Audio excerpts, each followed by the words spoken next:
But before we can get to that promised land, we got to have a few years wandering in the desert, right?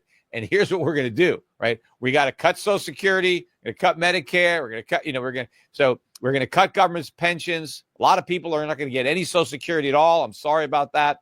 Rates need to go up. We're going to get rid of the Federal Reserve. We're going to privatize money again the way it was before the Federal Reserve. Interest rates are going to be determined by the free market, not by a central Politburo of government planners at the Fed. Rates are going to go up. And of course, we can't afford to pay interest on the treasuries when interest rates go up. So we're going to have to restructure. So China, any countries around the world that own a bunch of treasuries, we're not going to pay you. Sorry. I mean, you'll get something. We're not going to totally screw you, but you're not going to get 100 cents on the dollar. You may get 30 cents on the dollar. Misunderstanding about tariffs, especially with Howard Lutnick. And I've been posting a lot on X. He follows me. He doesn't follow that many people, maybe about 120 people. So I'm hoping that he'll actually read some of my posts so he understands, because he's got it completely wrong about tariffs. I mean, first of all, yes, he talks about, and so does Donald Trump, the good old days, in the 19th century when we only had tariffs. And he concludes that the reason the economy was so good back then is because we ran on tariffs. That's not exactly it. I mean, its logic is a little faulty. The reason we had a strong economy in the 19th century was because we had a tiny government. The government was so small that we could afford it on tariffs. So that's why we didn't have an income tax, because we didn't need an income tax. So today the government is much bigger because of the income tax.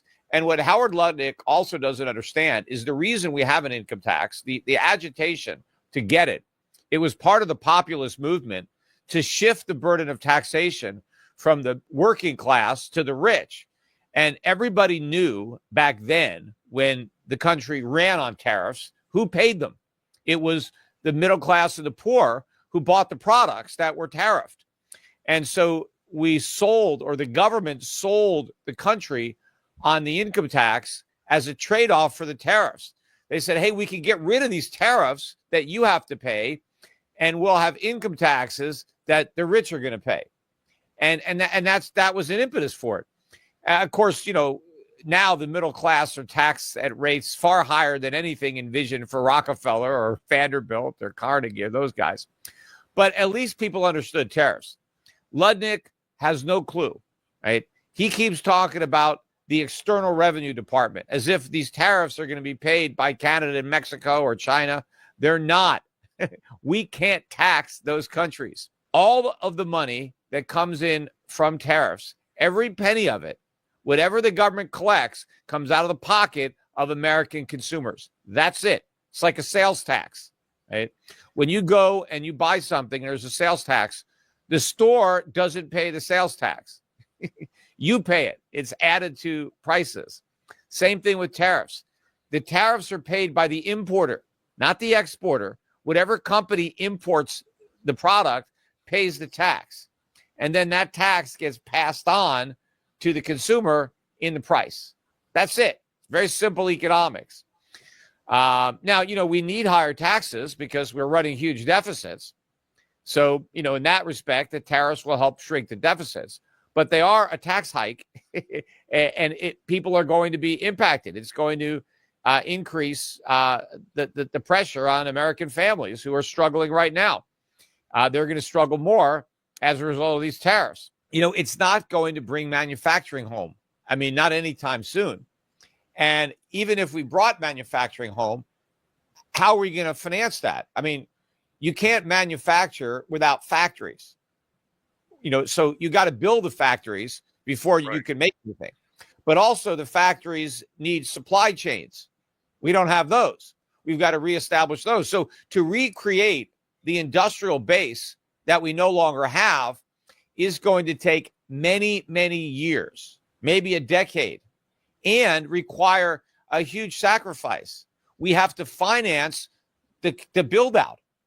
And then we have to train the workers or build the robots or whatever. But it's going to take a lot of resources. And that means we have to stop spending and start saving. That means we're going to get higher interest rates. That means we got to get much lower stock prices and real estate prices. That means we go through a huge recession. That means we have a lot of bankruptcies and defaults, and cuts to government spending. So all of this stuff will help in the long run, but it's going to be really painful in the short run. And nobody is prepared for that. Donald Trump is telling everybody it's going to be fantastic. It's a golden age. It's going to be very difficult because we're going to be in a huge recession very quickly. And the question is, are they going to stick to it, or are they going to go back for stimulus? Okay, cut rates, print money. We got to stimulate now. We're in a recession. And that's going to send already soaring inflation through the roof. He has the right idea. Like the end of his State of the Union address was beautiful, very well written, very libertarian sounding message of restoring American freedom and shrinking government and doing all that. And I would say, you're right. That's what we need to do. And here's what has to happen to accomplish that. And what you need to do is you need to have a fireside chat, kind of Jimmy Carter style, only with a little bit of a better message. But you got to have a chat, and you got to level with the American public and say, you know what? I had a talk with Peter Schiff, and here's what we got to do. Right? And I know I promised a golden age in America. We're going to have one, but it's going to be maybe 5 years into the future. Right? But before we can get to that promised land, we got to have a few years wandering in the desert. Right? And here's what we're going to do, right? We got to cut Social Security, we're going to cut Medicare, we're going to cut, we're going to cut government's pensions. A lot of people are not going to get any Social Security at all. I'm sorry about that. But we're going to means test it. We're going to have a way to make sure that the poorest among us, have something. We're not going to let anybody starve, but, we're not going to let you, pay your country club dues with Social Security. You're just going to have to keep working or something up. We don't have the money. Got to get rid of Obamacare. We're going to close down all these departments, education, energy, housing, and I forget. I'd say 3/4 of the government departments. We probably could shrink it down to maybe 5 or 6 of them left. We're going to get rid of all of our subsidies. No more agriculture subsidies. No more corporate welfare. We're going to slash defense spending. We're going to get rid of at least half. We're going to go, we got to cut government pensions. We got to make government a lot smaller. I know that's going to be a problem for a lot of people who are dependent on government, but the government's broke. We don't have the money. And the other thing that I would say is, look, we have $38 trillion of debt. Can't afford it. So we're going to restructure it. People are going to lose money who own U.S. Treasuries. Sorry, we can't pay it back. Because interest rates have to go up, right? Rates need to go up. We're going to get rid of the Federal Reserve. We're going to privatize money again the way it was before the Federal Reserve.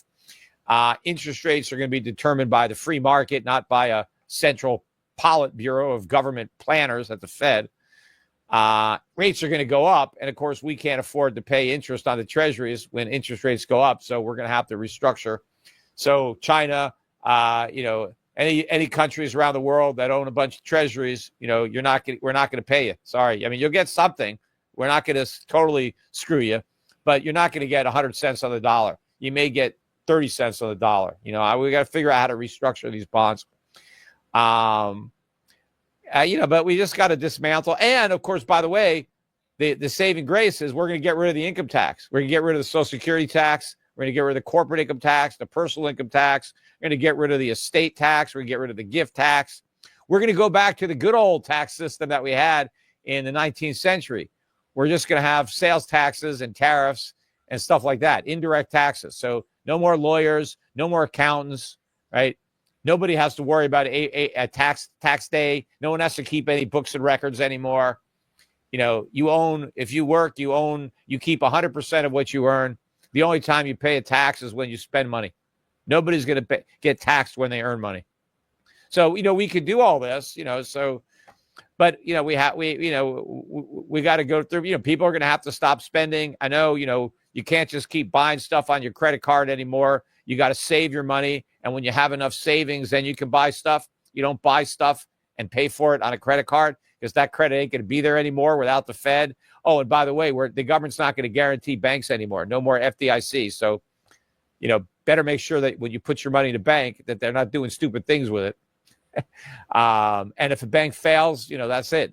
So we got to roll back big government so we have a free market economy. But if we do all the right things, I mean, we're going to have a boom like we've never seen. We're going to have the real boom that Trump is just talking about. That's a pure fantasy because it's not going to happen. Because we got to, it's like they say you got to die, before you can go to heaven, right? Well, I'm not saying we have to kill ourselves, but we're going to have to go through some real pain to get where he's talking. And I guess you could say it's easy for me to say because I'm going to be fine, right? The austerity is not going to impact me. I get that. But, it's still worth it. I mean, it's because the people are going to suffer more if we don't do this. I mean, it's not like austerity is for nothing. If we don't do the right thing, we're going to have hyperinflation. We're going to wipe out the dollar completely. And that's going to be far worse than anything that I'm talking about, right? It's a choice. You wipe out the dollar, you destroy the savings and the financial assets of a generation of Americans. I mean, that's worse than cutting Social Security. Because if we wipe out the dollar, the Social Security checks have no value. So even if you're poor and depend on Social Security, you got nothing.